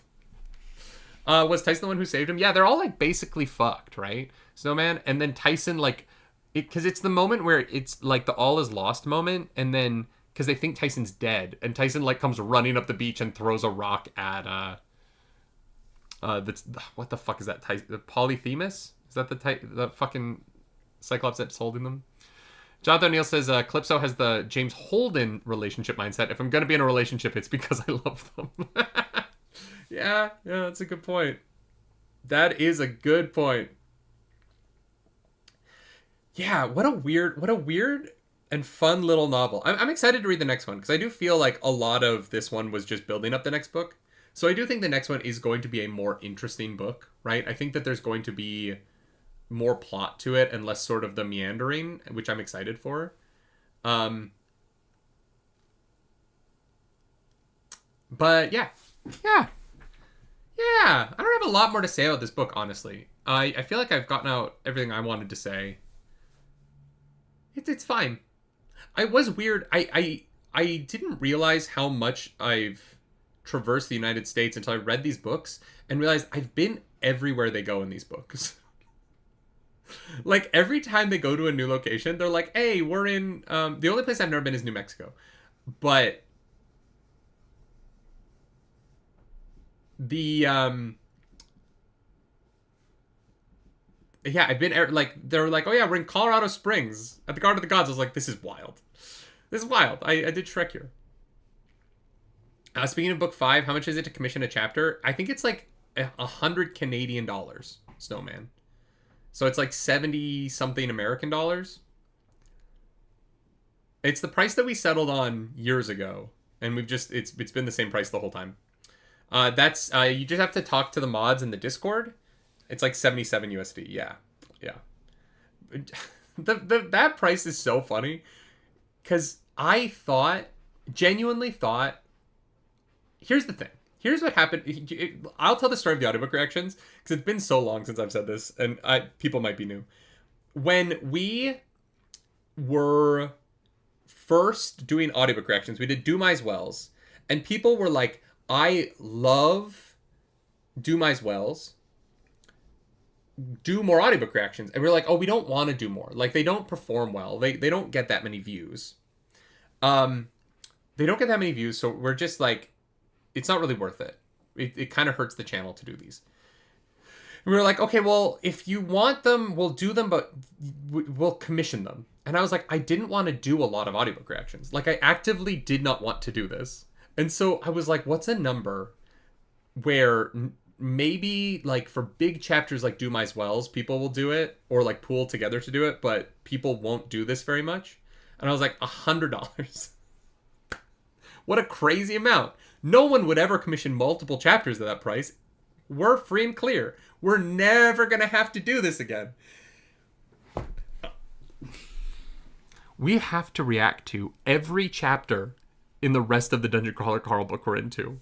Literally every one. They commissioned the whole fucking week of reading again. I thought I was being so slick. I was like, oh, if I make it $100, we won't have to work hard.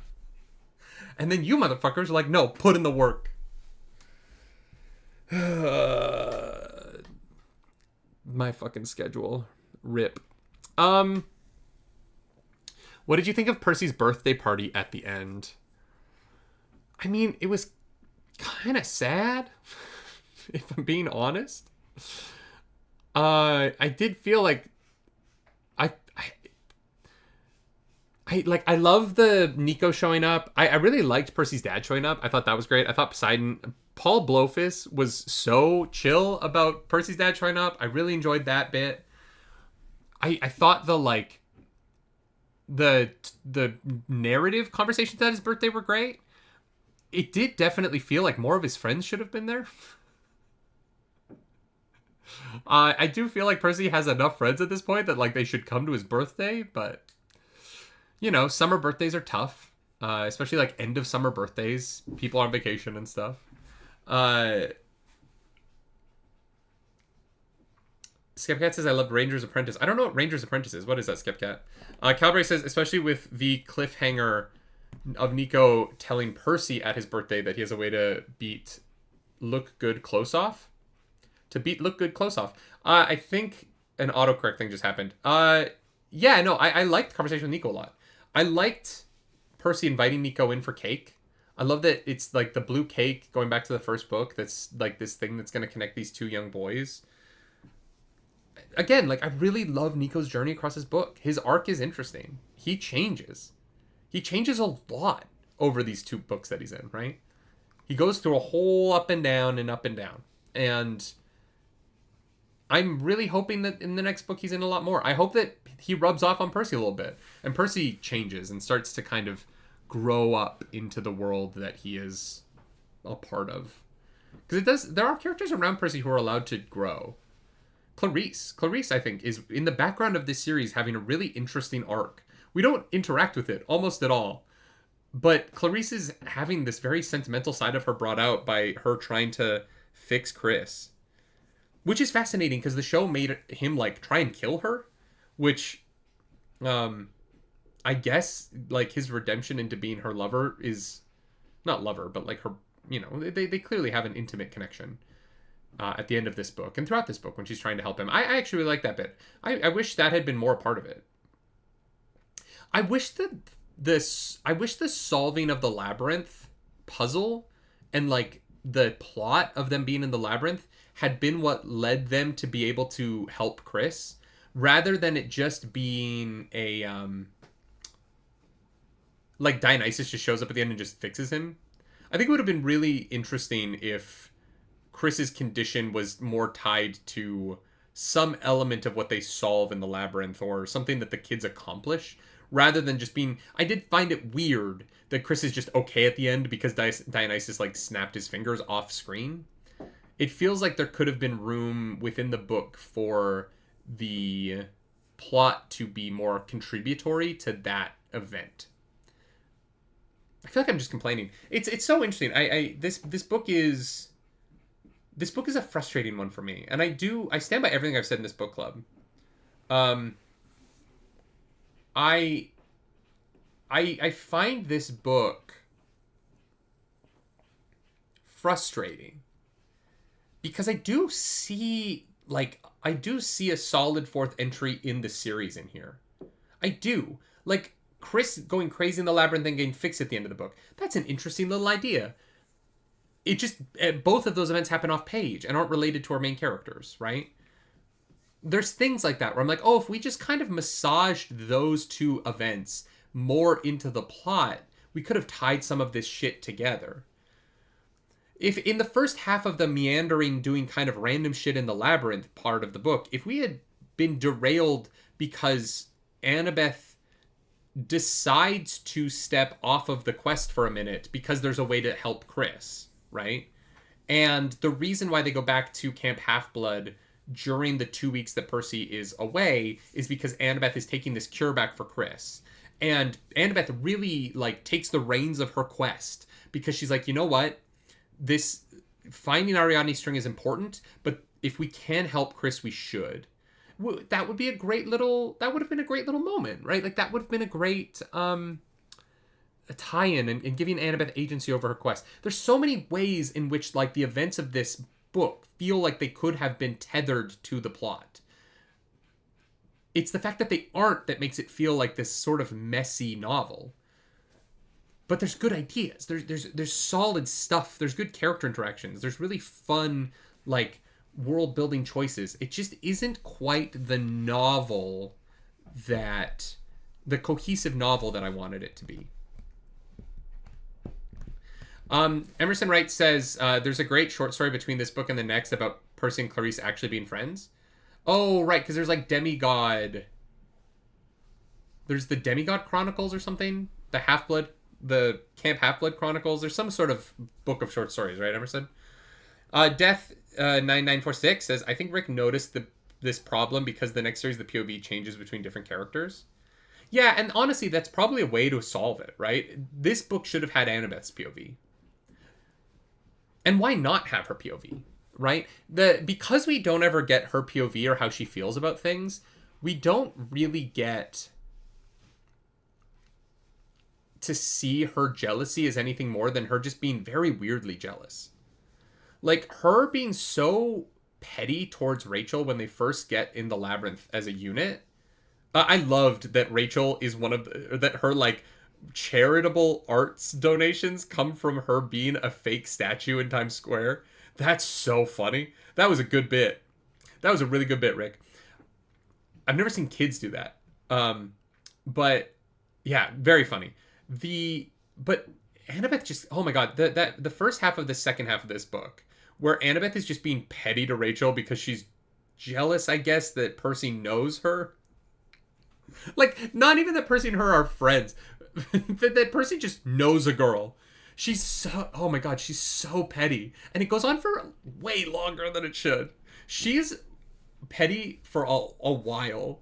And Rachel does nothing to her. Rachel's so chill. Rachel's very understanding of it. Rachel even says to Percy, like, oh yeah, because, like, you know, do you not see what's going on here? It's such a wildly, like, petty and, like, disappointing for Annabeth's character that it goes on so long. And I think that if we got some of it from Annabeth's POV, it would help it out so much. But Rachel just, honestly, like, Percy should date Rachel. Rachel's so chill. Rachel is, like, a comforting force in this world. She's just a teenager who's like, we have to save the world? Wait, Greek gods are real and you need me to... Is there a chance I'm going to die? Yeah? Alright, well... I'm not doing anything this afternoon, so I guess I'll come. She's just like, whatever. She doesn't get mad at anyone. She never snaps back at anyone. People are awful to her. And she's just like, well, all right. I am so curious about this. Like, her dad is so... Like, is her dad Donald Trump? Like, her dad is so rich at buying land that bringing up his name causes a random driver to... drop his client and drive her around town randomly. Like, it's not, it doesn't even look like she pays him off. She just, like, tells the driver her dad's name. And the driver's like, holy shit. Whatever you say, ma'am. Not needing any evidence. There's no mist involved. Rachel's immortal. She just is like, yeah, my dad. Like, her dad's gotta be like fucking Jeff Bezos. Like, who's New York development dad is so rich that you can be in a random town in Colorado and get a driver to just... Wasn't the driver from her father's company? Is that what it was? Oh, I might have missed that. I think I might have missed that bit. Because why is her dad's company here? Her dad's in land development? I don't know. That whole bit was... I was like, who the fuck is this guy? Is he fucking Jules Pierre Mao? Like, what the fuck is his... How rich and powerful is this man? Anyway, that's book club, y'all. Should we do high-low? Is there anything I didn't talk about that I should have? I feel like I mostly got to everything that I was thinking during the book. I didn't talk through every fight. The Coliseum fight was good. I enjoyed that one quite a bit. Felt bad about Ethan Nakamura turning to the dark side. I just wish we'd known him longer. But him and Percy in the Coliseum was a good little bit. The launching the volcano stuff was great. It's such a good sequence. Stopping them from using Hephaestus's forge, probably important. I just wish it mattered to other stuff. You know what I mean? Like if that moment, if the moment where he gets those the ancient things to stop using Hephaestus's forge were to like delay Kronos getting his scythe, and that's why Kronos isn't at the attack of Half-Blood Hill. Like again, ways in which the plot could have interacted, right? But doesn't, because it's everything's random. My high for the book. Mrs. O'Leary's your high, Snowman. I get that. I do get that. Mrs. O'Leary's pretty great. I think my high might be... I really liked Nico D'Angelo fighting and like coming to terms with Bianca's death, particularly in the Daedalus, when they're in Daedalus's workshop. I thought, you know, I really enjoyed that sequence. And then, you know, Nico following them and coming up with the girls after Percy sees Kronos and sort of being, you know, him using his power in that moment with Kronos. I really like that sequence quite a bit. I like Nico's story in this book a lot, actually. I think it's very successful. It's one of the more interesting parts of the book. My low for this book, I think just how meandering it is. And Percy sort of, not intentionally, but leaning into being quite misogynistic in the way he kind of steamrolls, particularly over the women of this series. And just that keeps being the plot. It's not that it happened once. It's that it's been the like main plot of this book for 3 straight books that I just find very weird and like genuinely a little off-putting to the series as a whole. That it just keeps being this boy who all the girls want him and he just steps over all of their desires and their goals constantly. But don't worry, every woman except Clarice is fucking all over this 14-year-old boy. Yeah. There is a lot of like, ugh, girls. They're hot and great for me wanting them, but also they're so annoying, which I get is like teenage boy thoughts, but I think that we can write our protagonists in a way that maybe teaches boys to not go down those sort of red pilly roads, as opposed to like feeling a little bit like Percy Jackson is almost like the first steps down the road to red pill. Weirdly, the Percy Jackson series is a little bit closer to the mouth of the pipeline to becoming a red pilled adult than I think people want to admit. And I don't think it's intentional by Rick Riordan. I think it is deeply unintentional. But like Cersei being such a man hater in book 2, all the women want him, even if he's not, even though he hasn't done anything to earn it. He just is a son of Poseidon, so he just gets to be hot to women. And the way in which he's like always right about taking these quests away from these girls. It's just that you can learn the wrong lessons from these books, unfortunately. And I find that deeply fascinating. So that's my low. That's book club. This was a nice 2-hour conversation. I hope that you enjoyed it. I hope there was value in this. I'm sorry it was mostly more negative than I think my previous Percy Jackson book clubs have been. I was really surprised that Zeus's daughter, what's her fucking name? Oh my god, why am I blanking on her name? It's not Therese. Why can't I think of her fucking name? She's not in the book. I thought she was going to show up in the book. I cannot believe I'm blanking on her name. That's so embarrassing. Talia, thank you. Jesus Christ. I'm surprised she didn't show up, genuinely. I would have figured with the danger coming to the camp that Chiron would have called them and they would have been there for the final fight. I would joke that I didn't enjoy this and I'm here because I hate it, but apparently that's an actual thing. Yeah, people have been hate watching book club for years. Yeah, I'm surprised Chiron didn't call the hunters to help with the battle to save the camp. I don't know. Chiron, I'm starting to be real sus about Chiron and his ability to be a part of this team, man. When he got, like, his leg broken, Chiron gets his leg broken, and then he jokes about the fact that, like, at least when a centaur breaks his leg, we don't kill him. And I was like, that's such a fucked up joke. Considering, yeah, you have to, like, if your horse breaks their leg, you have to put it down, right? I've witnessed it many times. It's very sad. It's just not something I would joke about. But again, I've witnessed it many times. I have, like, trauma about it. So there is something to say, like, I have a personal connection to that. And so it felt like it felt like it wanted to be funny. And I was like, that's not funny. Killing horses when they break their legs is, like, deeply, deeply traumatizing. It's awful. Necessary, but awful. Yeah, that was a strange joke for me. But yeah, I'm obsessed about Chiron. I don't know. I'm obsessed about all the adults in this world. They all seem